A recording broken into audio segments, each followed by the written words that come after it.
traffic, and it turns out that they have hydroelectric power, so if they don't have hydro, if they don't have rain, they don't have power, and when they don't have power, they turn off the traffic lights. And another thing, early on as we were riding around, I thought, I saw the sign that said Doble Via up on the street. And then pretty soon I saw another Doble Via. And I thought, well, no wonder it's confusing. They've named all the streets Doble Via. Then I saw another sign that said Una Via. And it occurred to me, maybe Doble Via wasn't the name of the street, but was just saying it's a two-way street. And Una Via means it's a one-way street.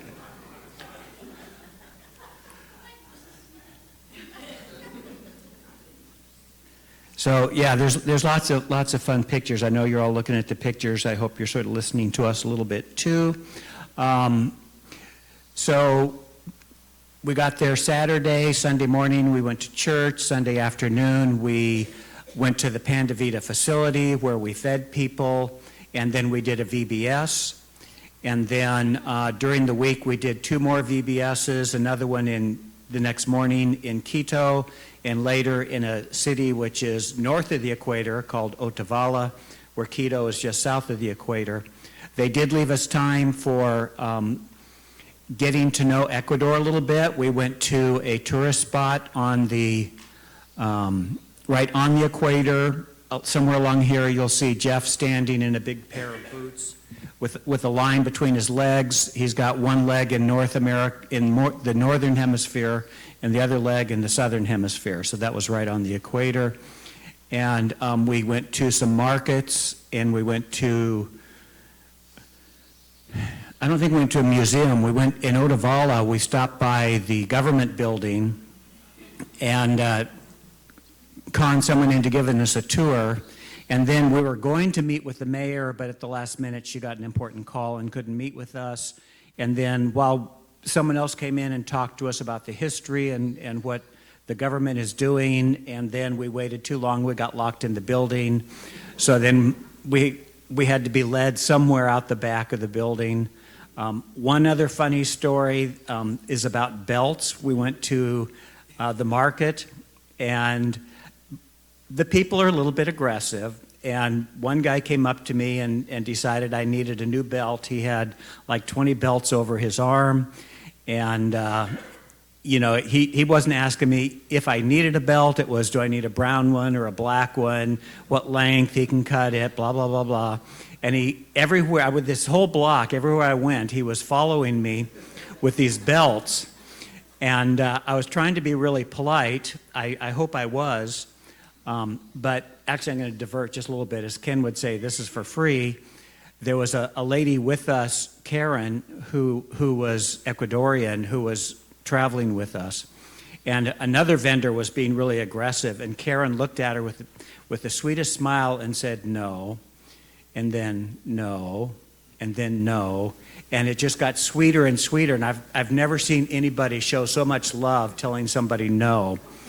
So I managed to hold my ground against the belt salesman, and I was telling this story in the evening, and I think every other gentleman in the group bought a belt from this guy. So, except, did you buy 2?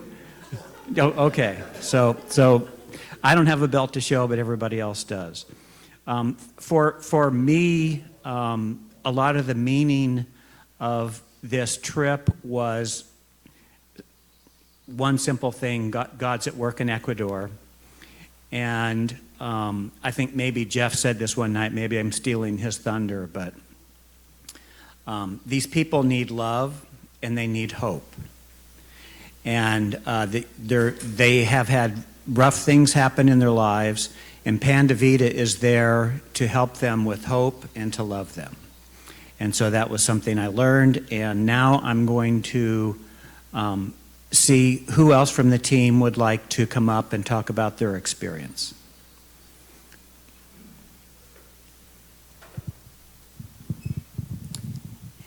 It's really hard to capture in a short time the breadth of experiences that we had. So I kind of just thought about what one thing stood out to me. And anytime I go, I've been privileged to go to a few other countries and see God at work, and it's always amazing to me. I get very insulated in my North American culture, and just think like, oh, God works in North America. You know, we do it the North American way.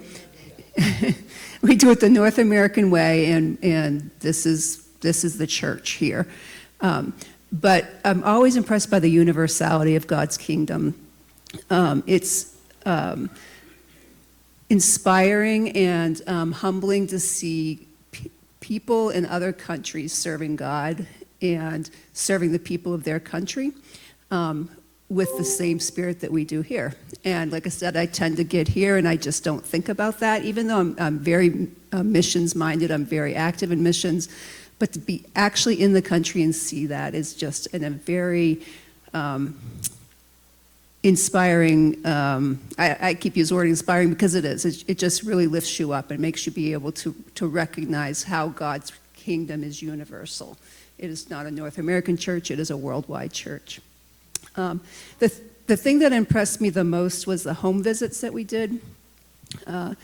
When you actually go into people's homes and see how they live and are able to talk to them and see how they participate in the programs. One thing that Vida tried to do for us is to show us different facets of their ministry throughout the week. So we saw different portions of what they do. So they enroll people into a year-long program as they try to help them out of poverty. A lot of these people are immigrants. Some of them are recent immigrants from Venezuela and from Colombia. And so they showed us a family that was at the beginning of their walk with Vida. The woman had been enrolled for 2 weeks, and then someone who was kind of graduating from the program who had actually declined a third microbusiness loan because she said, we can make it now on our own. So it was really inspiring to see that, but very heartbreaking to see the woman at the beginning. So if you can imagine a room, maybe a quarter or a third the size of the stage, and you walk into this room with this woman who has agreed to let us come into her home. There's a mattress on the floor. There's one chair in the room. There's blankets on the floor and clothing piled up, and then she's there with her 6-year-old and approximately a 2-year-old. And there's condensation running down the floor. There's no place to keep food. There's no place to cook. There's no bathroom. She has a communal bathroom. And, I'm standing in the rooms praying that I don't get lice, honestly, and as I'm brushing against clothing. But to see this woman, and she told us a little bit of her story, not a lot of details, but enough that you knew that she had had a really rough life. And as she talked, we all ended up praying for her. They had brought some groceries for her and some things for the kids. And as we prayed for her, we were just in a group, different people were praying. And then she started praying for us. And that is a very humbling experience to see. And I think even more than that, as I watched the staff of the Vida ministry throughout the week, we would get back on the bus after these home visits, and then they would stay for a couple of minutes and interact with the people whom we had visited with. They didn't know that I was watching them from the bus, and you could see the love that they showed to the people who were in the programs. They were, you could see them hugging, you could see the people hugging them. You could see the depth of the relationship building that they were doing. And I was thinking again about how impressed I was with the genuineness of their relationships that they were trying to build. Even in poverty, when they were dealing with poverty, when they were dealing with people that were not like them, they showed compassion, they showed care, they showed respect, and they gave people dignity. And it really made me evaluate my own life, my own relationships, like how do I interact with people that are not like me, people that don't walk in the same social circles that I do. When I do things for them, am I doing it with the right motives? Am I doing it from a genuine depth of love and caring for them, or am I doing it to fulfill some obligation in my life? So it really forced me to look at myself, and was probably one of the things that I took away the most from this trip.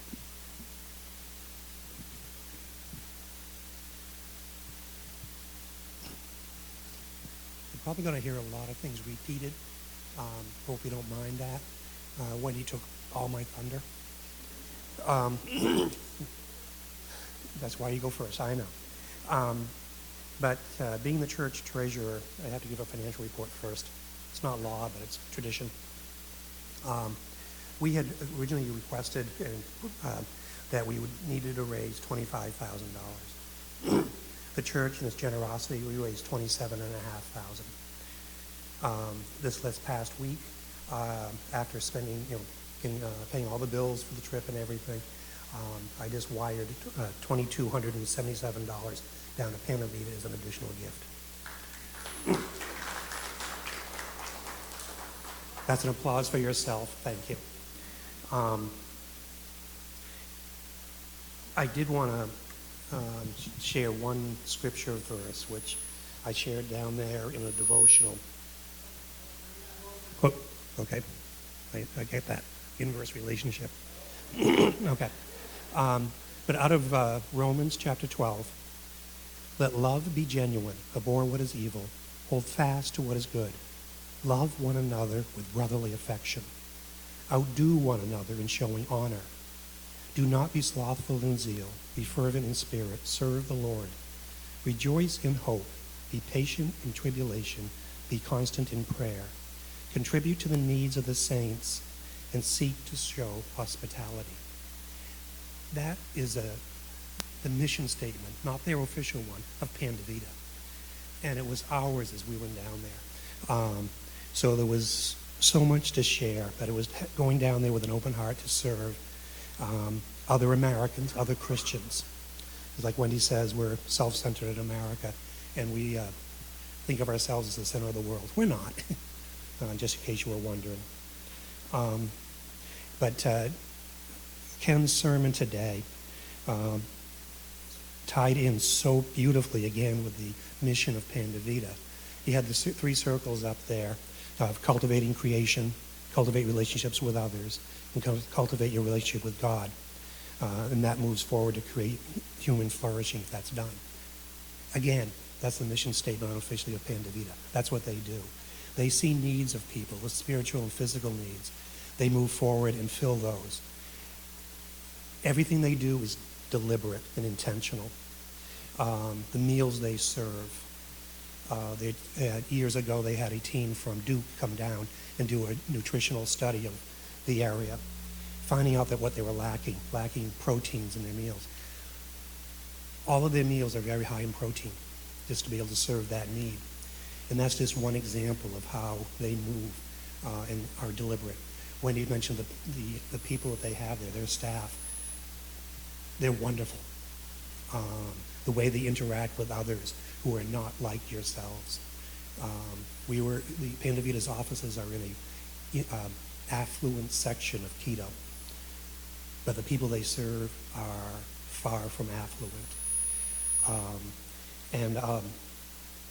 But you just can't help but be affected by the woman that Wendy mentioned. We went to visit her home, her room with her two kids, which you can't pick up, and I can't remember if there's a picture up there of that area or not, but you can't get the smells in a presentation or in a photograph. Sorry. Photographs and descriptions cannot do justice to the smell of the apartment in that whole area. It's almost overwhelming in a sense. But this woman, when we prayed for her, and her turning around and praying for us, as Wendy said, was extremely humbling. But one thing that affected me when we were down there was early on. It was the day after serving meals to people and having the Sunday school lesson for the kids, and while the adults were in another section of the building having an adult lesson from the Bible. Then afterwards, everyone's breaking down things and we're getting ready to leave. This little old woman comes up to me, and I mean, she was this tall, very elderly. She comes up to me, she grabs my hand, and she looks me in the eye very intently and starts talking in Spanish. I know 4 words in Spanish, maybe. And what I wanted to do was break contact. Say, excuse me, I'll go find somebody who can understand you. But but I didn't do that. I just kept our eye contact. And we didn't break eye contact. It must have been 2 minutes, 3 minutes that she was talking along very, very rapidly. And occasionally I would pick up an occasional word, Jesus, gracias. And it was, I just kept a contact, kept holding her hands, and just letting her talk. And then she finished up, and she gave me a hug. We hugged each other, and off she went. But what I could sense, even though I did not speak the language, looking in her eyes, what she was expressing was gratitude and hope. And again, hope is what Panda Vida gives to people that do not have hope. There's a lot of immigrants in Ecuador, Colombia, Venezuela, and they serve them openly and willingly in helping them out in what they're going through, because they're going through terrible times. But they fill the physical needs, then move on and fill the spiritual needs as well. It's all part of the same package. And we did get to know each other better down there as you're traveling down there. And there's a tradition now that I must say, Chef, how'd you sleep last night? Because that was always a question, because you want to have good sleep when you're down there. And other people will talk about the high altitude, but I'll pass the mic off to somebody else who wants to share what their experience from down there. Pete? Yeah. Do we have to go in line of where the city? I don't think so. My experience down there, this is the first time I'd done anything like this. It was definitely eye-opening. When we got down there, Mike already said what we did on Sunday. Monday, before we did anything, they had us do a little class where they broke us up in teams and had us write out love and teamwork. The teamwork, I had not really known because I drive a truck, I'm by myself. I had known teamwork, but what I seen down there as we went through the week as a team, we definitely got closer. You could see the love after one day, but Mike made us do little devotionals every day. Everybody had to do something. Mine was Saturday. At the end of the week, what I noticed also with Panda Vida and their staff,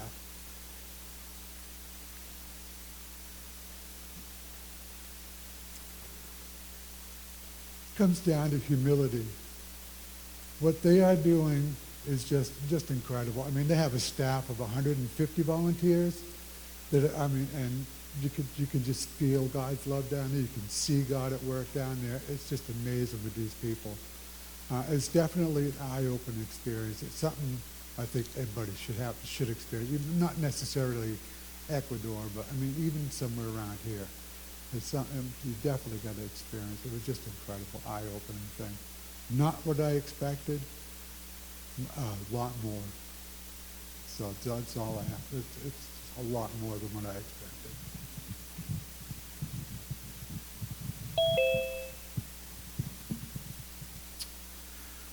So I'll pre-warn you, I tend to get a little nervous when I'm up here. I hate this thing. And I can get very emotional, so bear with me. Mike already took the belt thing from me. I thought it was Steve that got 2 belts. Was it you, Paul? It was hilarious. If you ever watched a show or a movie, when this person just kind of pops out of anywhere, this guy, every corner we were, you turn around, he was like right there.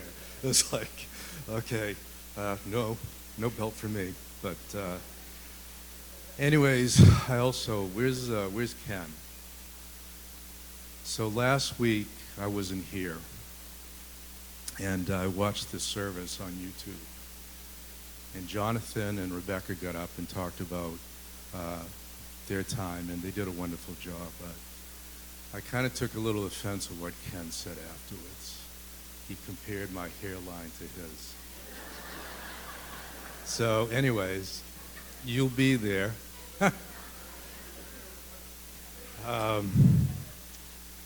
So I had never done a missions trip either. My daughter, older daughter, Christine, did 2 or 3. And I always wanted to do one. But, you know, God was in control this whole time. God was in control of this whole time. I mean, I saw good leading, good direction, wisdom, protection, strength, patience, teamwork, and especially love and faith in Christ. It was just unbelievable. I want to start out by saying Mike and Wendy did an amazing job of getting this organized. So can we do a little clap for them? Just the amount of work they did was incredible.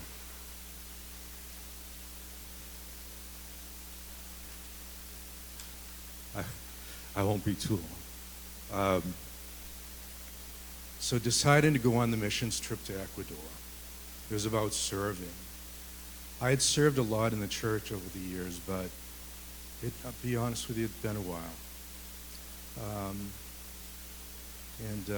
Like I said, I always wanted to be on the missions trip.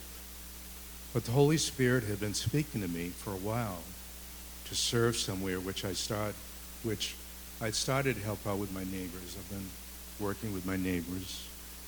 But I was feeling a need to do more for Christ. In our small group, we did a book study by Francis Chan titled Crazy Love. In one area, he talks about being a lukewarm Christian, in that being a lukewarm Christian is an oxymoron. So he says that Jesus' call to serve and be committed to serve is clear. He wants all or nothing from you. So I decided it was important for me to be part of this missions trip.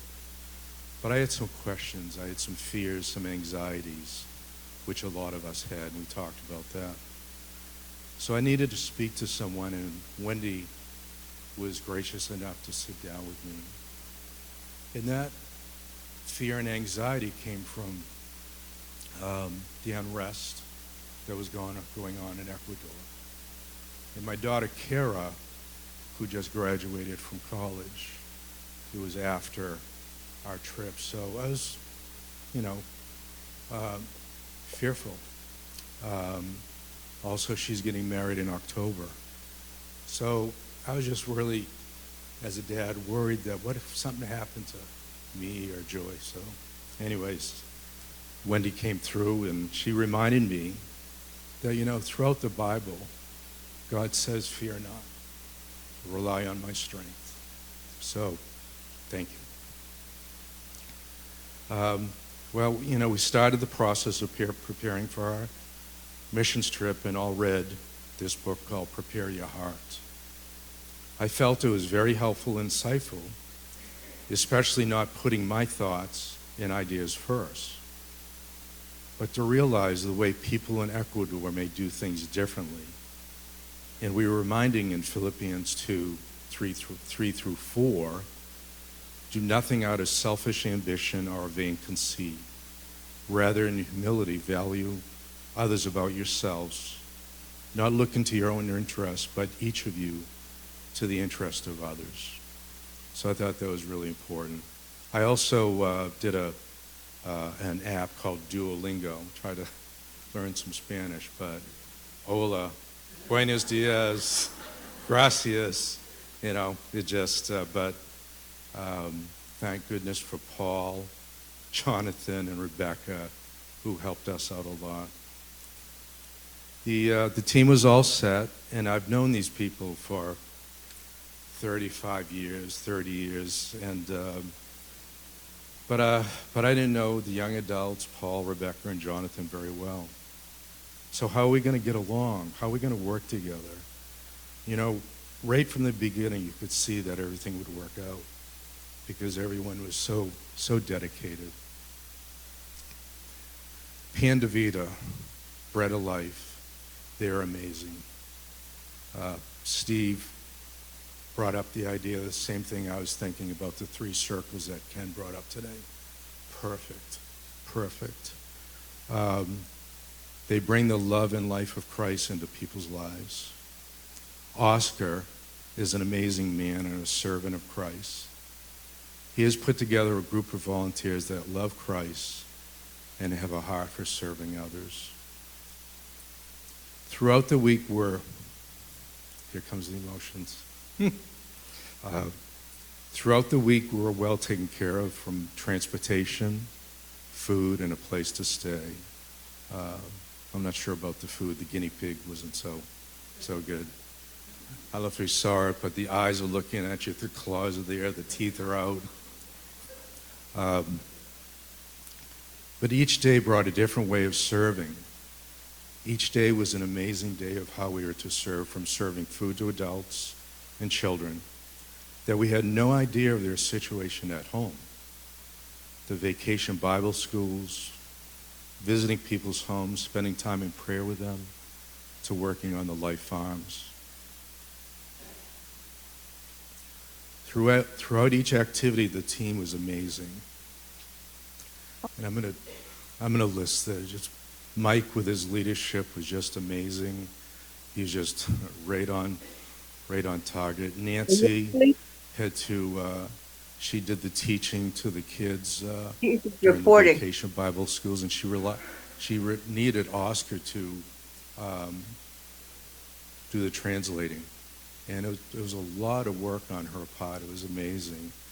Steve and Jeff leading in games, it just was great. Wendy, with her leadership and crafts, were unbelievable. Joyce, who That is amazing. couldn't be here today because she's working, but she dealt with the songs, and you all know Joyce's personality. So she went well. So she was also the entertainment of the week, too. But Yeah. Paul,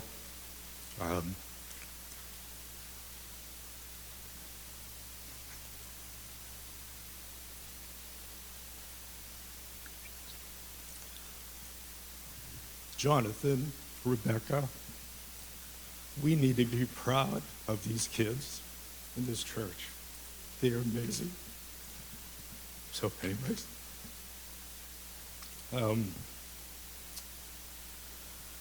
so with that too, I call Rebecca the little girl whisperer. Little girls, as soon as they saw her, would just come right up to her. She was just so loving. Paul, I called the dog whisperer. We're not supposed to touch the dogs. We're not supposed to get close to him, but he was standing there, and the dogs would just come up to him, and they would push his hand, and he would start scratching their head. It was just great. So, for me, each day brought a different emotion, from sadness of someone's situation, the hard work on the farms, the successes in people's lives that had taken on Panda Vida's assistance. Bear with me on this one. But the day that got me the most was the last vacation Bible school day. Playing soccer with the kids and getting our butts kicked, huh, Paul? The families that were there, but most of all, as Steve and I were standing there, this little girl with disabilities comes walking up to us and gives us a great big hug, and it melted my heart anyways. And just to kind of finish, I just felt with that, like Christ was saying us from this little girl, thank you for caring and loving these people of mine in Ecuador.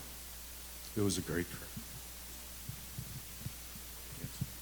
Mm.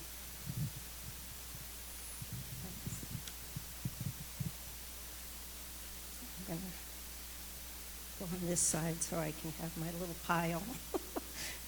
This is Nancy. I do want to thank the church for helping the support that we needed to actually have enough funds to go. There was a time about 3 weeks before that I didn't think all the funds were going to get there, and I wasn't very hopeful. I wasn't really sure what to do, but the church came through, and all of you that gave, we really appreciate it. And the fact that there was enough left over for extra reminds me of the loaves and fishes story. So God, shows me up all the time. I too wanted to thank Wendy for getting this book and the preparation and time that we took before we even started the trip to get together and know each other. I've gone to this church for about 16 years, but I don't really know some of you.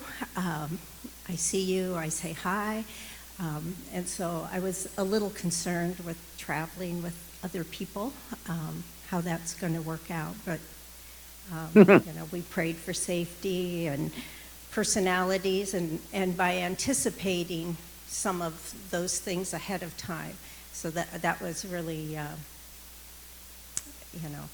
dealing beforehand. So I appreciate the time and the weeks that we took trying to do that. I actually roomed with a 19-year-old. I mean, my kids are like in their 40s. So I wasn't sure, except I tried to get up really early and run in the shower so I'd be out of her way when it was her turn. It's like, what time are you getting up? And then I'd set my alarm earlier.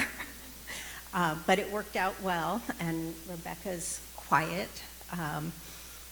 But as the week went on, we talked more and more, and it turned out to be a good roommate situation. So I appreciate doing that. It was fun.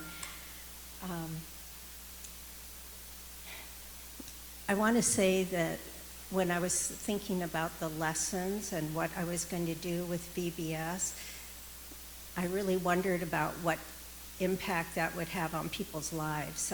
The first story that we told at Panda Vida that Sunday morning was the Good Samaritan. And that was my first time trying to talk and then pause and have somebody else translate. I wasn't sure how that was going to work, if Oscar was even going to be the person doing it, but he's very out there in his antics and helped the story and the kids' interest. And it worked out really well, but I wasn't positive that that's how it was going to work. I'm used to teaching Sunday school with 8 kids, and then all of a sudden you have 35 or 40 kids and a variety of ages. But that and the crafts, and it was well planned. The other VBSs, I used the Wordless Book, which nobody down there had even heard of. It's from Child Evangelism Fellowship, and when I started thinking of lessons, I was trying to think of something that wouldn't be hard. At the same time, I didn't know how you would tell them, who God is, that he created the world, that he loves you, he wants a relationship. It's like trying to do the whole Bible at once. But the Wordless Book turned out to be, I think, a really good way. I left them some Spanish flyers that had the verses, and this one's in English, How to Lead a Child to Christ, but I had some of those in Spanish down there that I gave to some of the mothers. That was another thing for me. I didn't really realize that when I was going to be teaching a class to kids, that all the mothers were going to be there too, and the team, and Panda Vida staff all watching. The good thing was we planted a seed. And Oscar later had commented how he he said, "This is my story. I heard about Christ when he was 5, but didn't become a Christian till he was 18. And he didn't start Panda Vida till he was in his 40s. So he didn't really know that this was the path God was going to take him on. And I had to be okay with getting information out there and giving them something that they could take home. Like on the last VBS, we were able to give out Bibles that were left over from Samaritan's Purse. And each child, and a lot of the mothers, got a little booklet and then a pamphlet in Spanish. And so ultimately, we're not going to know what's happening in each of these young people's lives, but I'm praying for them and that this seed will grow. What you do standing up in front of somebody for an hour's worth of time really might have consequences down the line. So that's what my hope and prayer is for. And I thank Child Evangelism Fellowship for coming up with such a good idea. Let's see. I think there was a good amount of work, whether Vacation Bible School or the farm life, and also learning about their culture.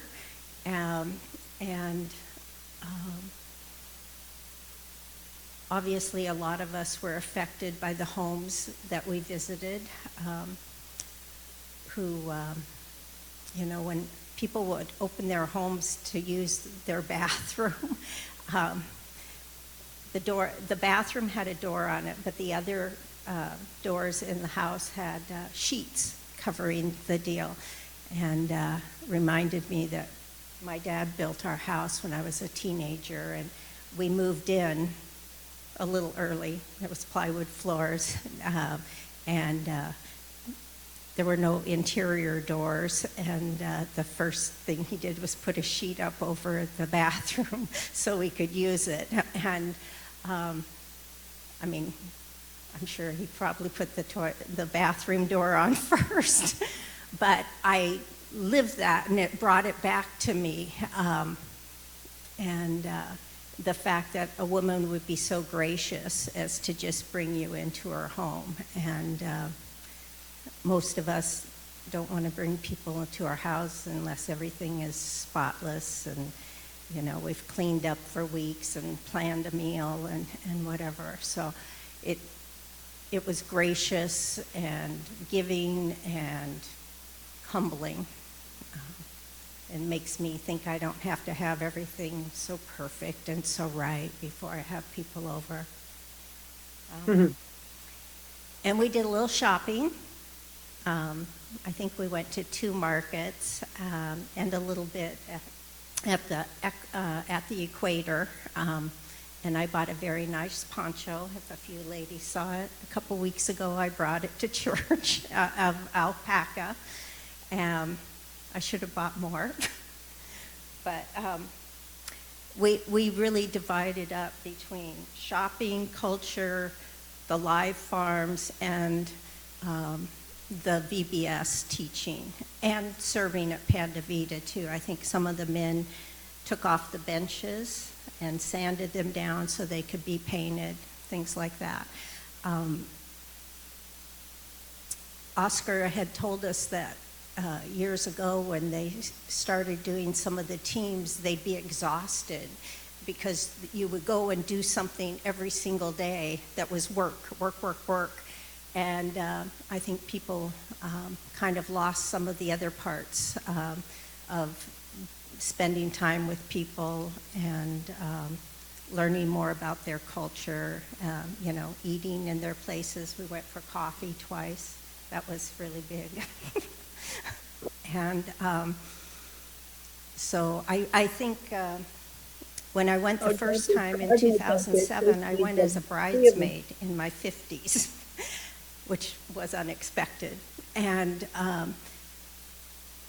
even though we were at Panda Vida and we served food and we heard more about the actual mission, this was my first time being there as working on a mission team.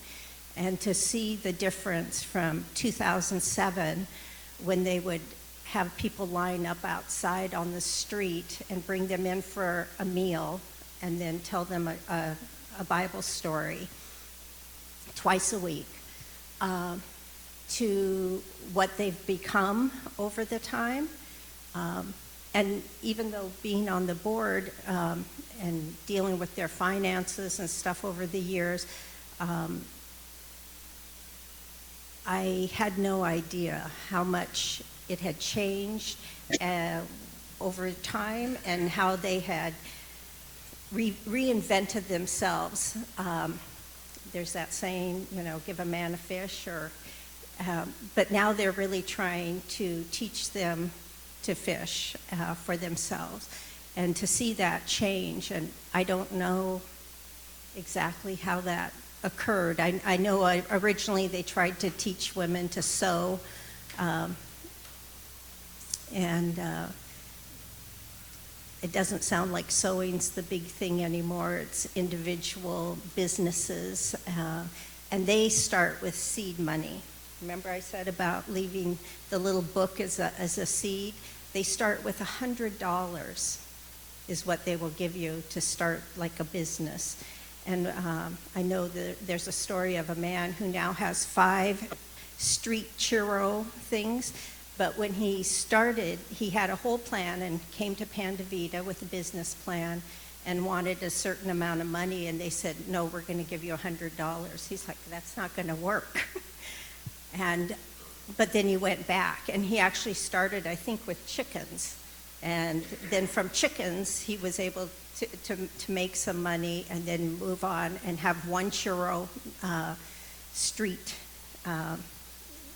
venue, and now he has 5. And so you can see how God uses the little seed and makes a big difference. So I'm really thrilled that this is how it's changed and how it's expanded. There's 10 people on staff. This started with Oscar taking a boy who shined his shoes to lunch. And Oscar's said many times, this was God's plan, not my plan. And the fact that he was a businessman, had his dream job at Exxon in Ecuador, and used to try and do Panda Vida sort of on the side and keep working. And now he's full-time ministry, is really amazing and not anything that any of us can imagine. When I think of young people making plans for their lives, I think that's great. Make the plan, maybe it'll work, but maybe not. God always has a whole different outcome for you. And I'm so glad the team went. And Paul, it's your turn.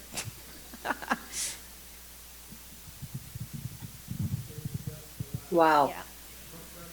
For Nancy to be able to get up in front and Yeah. speak like I that. don't really have all that much to say. I mean, I've been on 2 mission trips pretty similar to this in the past. But I mean, it was pretty impactful even still, seeing like firsthand the poverty that they went through.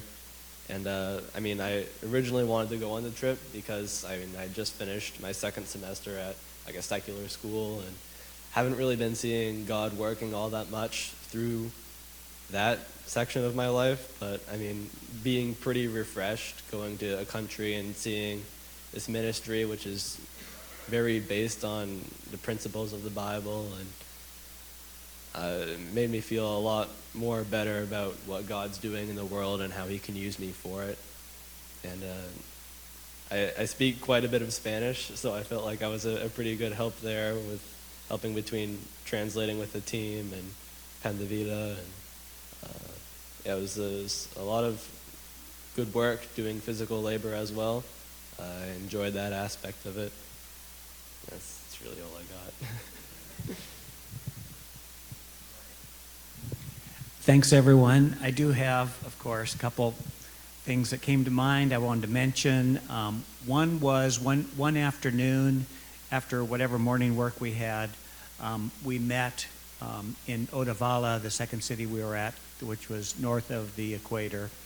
We met with a group of people from the Quechua. Did I say that right? They were Quechua people, which are more the indigenous people. And as Stephen was mentioning, many of them are about this tall. And they came, there was, I don't know, there's maybe 25, maybe 30 of them, and they'd wore their Sunday best. They were coming to a meeting with Pan de Vida and the team. And one of the things that you do when you meet with the Quechua is when you come into the room, you meet each of them individually. And so each of us, as we came in, we'd been coached properly, and we met each person individually. And you couldn't sit down until you'd done that. It would have been a faux pas to have done that. And then, of course, I thought, what happens when the Quechua get to heaven? What's that going to be like when they have to greet each person before they can sit down? As I've told this story, everybody says the same thing. Well, we'll have eternity for that, and that's true. Then the other thing about that was we spread ourselves out, so we were at separate tables with the people, and I think maybe they did this on purpose. They didn't put anybody at our table who spoke Spanish, and I do think they did that on purpose to give us sort of the idea of what do you do. So one of the things you do is you bring out your phone and you show pictures. That's a good way to talk. And of great interest to the Quechua people was how Nancy and I have brown grandchildren, because we have an adopted daughter who's Chinese, and she married a Mexican man. So not only are they brown, they all speak fluent Spanish. And Keith, was it you talked about Duolingo? So I've decided I'm going to try and learn a little bit of Spanish, and I started with Duolingo, but then Nancy reminded me we have some Rosetta Stone software, which I'm trying to set up. The other thing I wanted to mention, one of the days when we were digging, there were two pastors from Colorado Springs who were there to sort of check out Pan de Vida, and they have a team coming down in October, and they went to one of the home visits with a lady who had been in the program, and she was growing different products. And they asked Oscar if they could give her some money to help her out. And Oscar said, no, we do not give people money. We help them. And so, for example, in the micro business where there's a $100 investment, they don't hand them $100.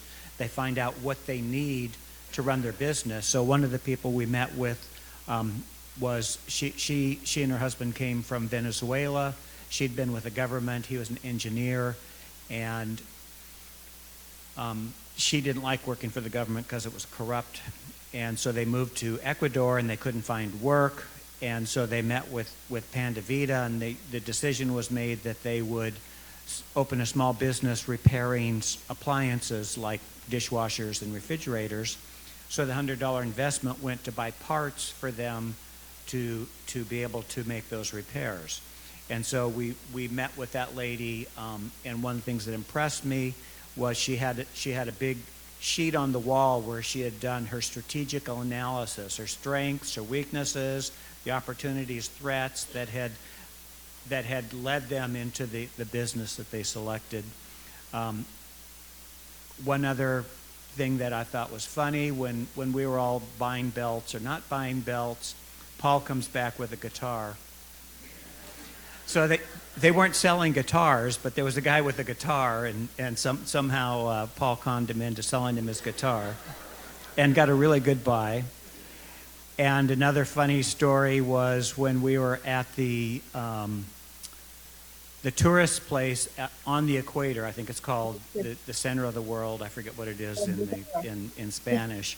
So they had all these little different things they do. Well, one of the stations that I remembered from our last visit was they had a demonstration of how you shrink heads.